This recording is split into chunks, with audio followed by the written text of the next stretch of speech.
So, to cut a long story short, I mean, this wasn't a zine that went just round artists. This was a zine that went round. People were producing zines, and it was sort of, I was bouncing it back and sort of coming up with these ideas that it was going to,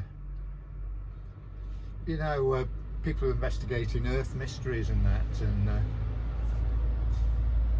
Zion Train, and you know, these rave people are organising raves, and pressure groups, and just small zine producers.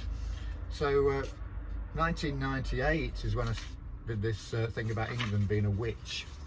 Yeah, anticipating Brexit. But there is, I was looking for the beast of Bodmin Moor. I actually encountered a wildcat on Bodmin Moor at that time, and I was looking at how the ideas of this fear of a black planet, let's say, the fear of Africanism, was infecting the mass consciousness. This fear of immigration, really, the fear of the other. So I projected this black cat by tracing around the outlines of fields on Bodmin Moor. This is Cat's Hill Downs on Bodmin. And it was like the fears were being projected into this landscape, which was like a missing landscape. Because the thing about Cornwall is everybody goes to the coast, you know, and does all the surfing, and builds all their bloody luxury motels and hotels, and their the incredible money that's squandered by the mega rich people in Padstow, and that's, you know, the Padstow area in Rock, and you get all the royals down there.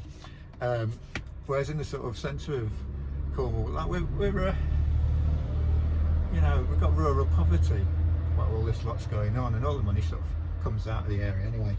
But just addressing this anyway. So I was looking at this negative space that is Bodmin Moor, because it's not, you know, and it's away from all this busyness, this commercial busyness, and it's away from all the rich people, I guess. I started investigating Bodmin Moor, started exploring Bodmin Moor using a map of the cosmos. This is a later iteration. This was, but it all started in 1998 with an early version.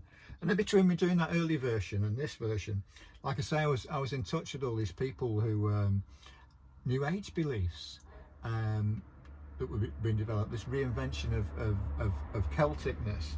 And I was in touch with one of the people who'd done a lot of work on the Glastonbury Zodiac with Catherine Maltwood, and her name escapes me now, but she wrote back to me after I'll get the letter out, after doing these primary investigations in Network News 1998.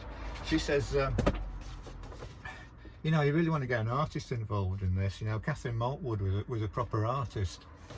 So come 2007, I'd already got an art degree by then. You know, I had an art degree in the early 80s. So I thought,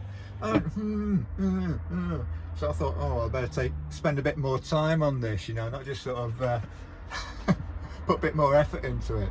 So I signed up to motivate myself. I actually did a master's degree to motivate myself, because I knew I'd sort of be turning up, because I had to put this money into to fund the course. And you know, you've got people asking you what you're doing, and talking about things academically, and exposing you to all these ideas of 20th century art, which